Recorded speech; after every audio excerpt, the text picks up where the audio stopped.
యెహోవా పరిశుద్ధ ఆలయంలో ఉన్నాడు. ఆయన సింహాసనము ఆకాశమందున్నది. ఆయన నరులను కనులారా చూచున్నాడు. తన కనుదృష్టి ఆయనను వారిని పరిశీలించుచున్నది. 11 కీర్తనలో 4వ వచనంలో ఈ మాట రాయబడినది.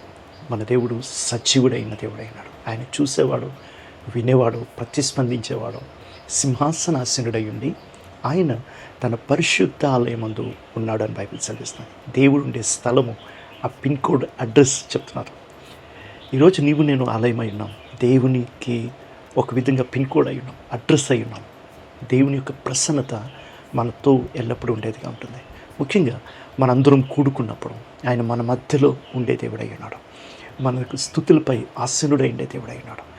బైబిల్లో ఎంత స్పష్టంగా, ఎంత అద్భుతమైన మాటని చెప్తున్నానంటే ఆయన అక్కడ ఉండేవాడై ఉన్నాడు. తన పరిశుద్ధ ఆలయమందు ఆయన ఉండేవాడు. కనులారా చూస్తున్నాడు, పరిశీలన చేసే దేవుడై ఉన్నాడు. యథార్థంగా ఆరాధించే వారిని ఆయన వెతికేవాడై ఉన్నాడు. కాబట్టి ఈ యొక్క వీకెండ్లో మనం ప్రోత్సహించుకొని ఆయన ఉండే స్థలంలోనికి వెళ్ళి పరిశుద్ధుల సహవాసంలో ఆయన స్తుతిద్దాం, ఆయన సన్నిధిద్దాం, ఆయన అనుభవిద్దాం.